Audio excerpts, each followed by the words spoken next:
Bismillahirrahmanirrahim. Assalamualaikum warahmatullahi wabarakatuh. Perkenalkan, nama saya Arif Akram Andrianto dari Fakultas Humaniora jurusan Bahasa dan Sastra Arab. Saya di sini akan berorasi tentang mewujudkan gen muslim moderat dan peduli bangsa menuju Indonesia tangguh.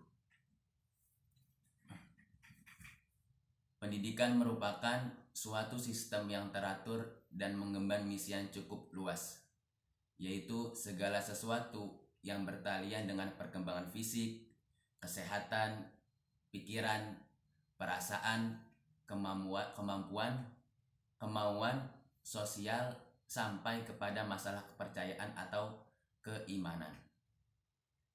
Hal ini menunjukkan bahwa sekolah sebagai suatu lembaga pendidikan formal mempunyai suatu muatan beban yang cukup berat dalam melaksanakan misi pendidikan tersebut. Lebih-lebih kalau dikaitkan dengan pesatnya perubahan zaman dewasa ini yang sangat berpengaruh terhadap anak-anak didik dalam berpikir, bersikap, dan berperilaku, khususnya terhadap mereka yang masih dalam tahap perkembangan dalam transisi yang mencari identitas diri.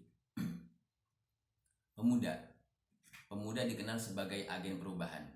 Hal ini sesuai dengan Undang-Undang Republik Indonesia Nomor 40 Tahun 2009 tentang Kepemudaan Pasal 17 ayat 3, bahwa pemuda memiliki peran aktif sebagai agen perubahan yang diantaranya diwujudkan dengan mengembangkan pendidikan politik dan kepeloporan pemuda.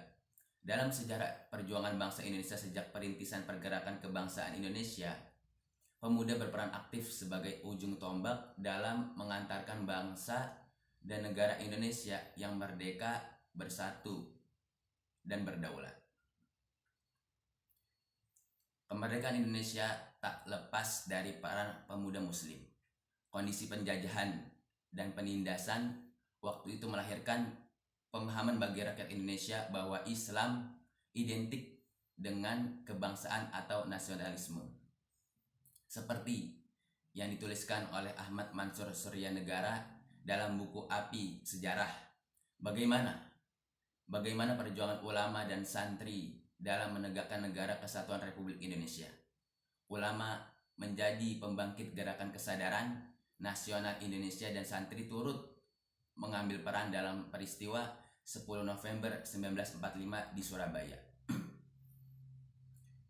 Jika melihat sejarah Islam pada masa kekhalifahan bahwa pemuda memang mendukung kejayaan Islam, kembali merujuk pada Undang-Undang Republik Indonesia Nomor 40 Tahun 2009 tentang kepemudaan, bahwa usia pemuda adalah usia rentang 16 sampai 30 tahun. Di rentang usia tersebut, sosok seperti Abdurrahman An-Nasir yang mendaulat dirinya sebagai khalifah pertama dinasti Umayyah di Eropa pada usia 22 tahun, Muhammad Al-Fatih berhasil taklukkan Konstantinopel pada usia 21 tahun, Umar bin Abdul Aziz menjadi gubernur Hijaz pada usia 24 tahun, dan Salahuddin Al-Ayyubi memenangkan perang salib di Palestina pada usia 26 tahun. Setelah memahami bersama bahwa pemuda merupakan agen perubahan, khususnya pemuda muslim Indonesia tidak boleh diam tanpa kontribusi yang nyata. Ada dua alasan yang sesuai dengan pembicaraan di atas. Pertama, Indonesia akan mengalami bonus demografi pada tahun 2020 sampai 2030.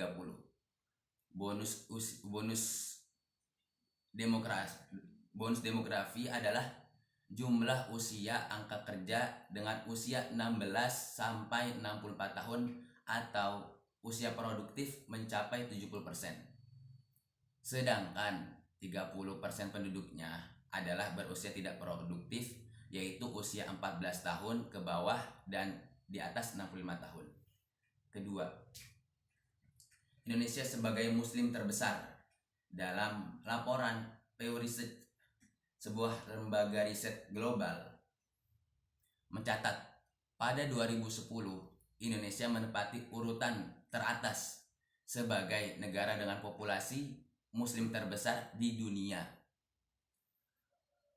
Pada tahun itu tercatat 209,1 juta jiwa lebih penduduk Indonesia merupakan muslim.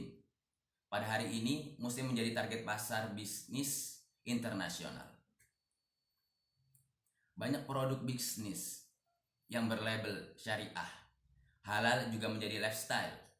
Minat masyarakat terhadap perbankan syariah menjadi bukti. Menurut data OJK, jumlah rekening mencapai 26,57 juta per Oktober 2017. Jika dibandingkan Desember 2016 hanya 23,45 juta. Dua alasan tersebut di atas harus dimanfaatkan sebagai batu loncatan mewujudkan Indonesia berdaya.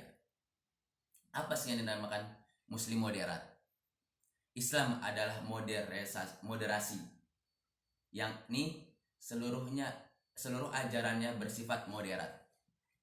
Moderat atau moderasi atau wasatiyah adalah suatu sikap dalam berbagai aspek kehidupan, aspek akidah ketuhanan, hubungan sosial dengan manusia, aspek syariat atau beribadah dan lain-lain, yang mengantarkan seorang untuk melakukan aktivitas yang tidak menyimpang dari ketetapan yang telah disepakati atau ditetapkan sebelumnya, baik secara vertikal hablum minallah maupun horizontal hablum minannas.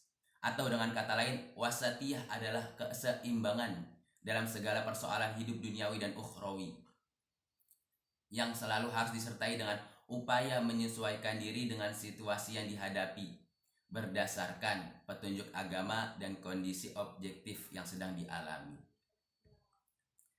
Sikap moderat ini memerlukan pemahaman dan pengetahuan yang mendalam tentang syariat Islam dan kondisi objektif yang dihadapi sekaligus cara dan kadar menerapkannya. Oleh karena itu, sikap moderat ini bukanlah sikap yang bersifat tidak jelas atau tidak tegas atau abu-abu, dan bukanlah sikap yang ekstrem ke kanan maupun ke kiri, serta seperti resep yang telah tersedia rinciannya, melainkan upaya-upaya untuk terus-menerus menemukan dan menerapkannya. Nilai-nilai yang menjadi indikator dalam sikap moderat ini antara lain sikap lemah lembut, penuh kasih sayang dan cinta, toleran atau tasamuh, sopan santun, tawazun, seimbang dalam menempatkan segala sesuatu pada tempatnya, dan tidak mengarah ke satu arah dan mengabaikan arah yang lain. Dan pada saat yang sama, ia juga mengandung makna baik atau terbaik. Sikap moderat pertengahan antara berlebihan dan kekurangan dalam segala hal, tawasud dan iktidal, memiliki pola pemikiran yang berprinsip dasar.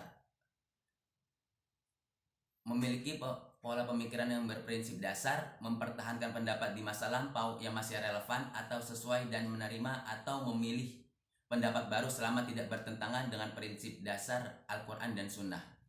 Indikator nilai selanjutnya adalah menjadikan Rasulullah sebagai figur utama dalam bersikap moderat. Ingat satu kata, syubbanul yaum rijalul ghad.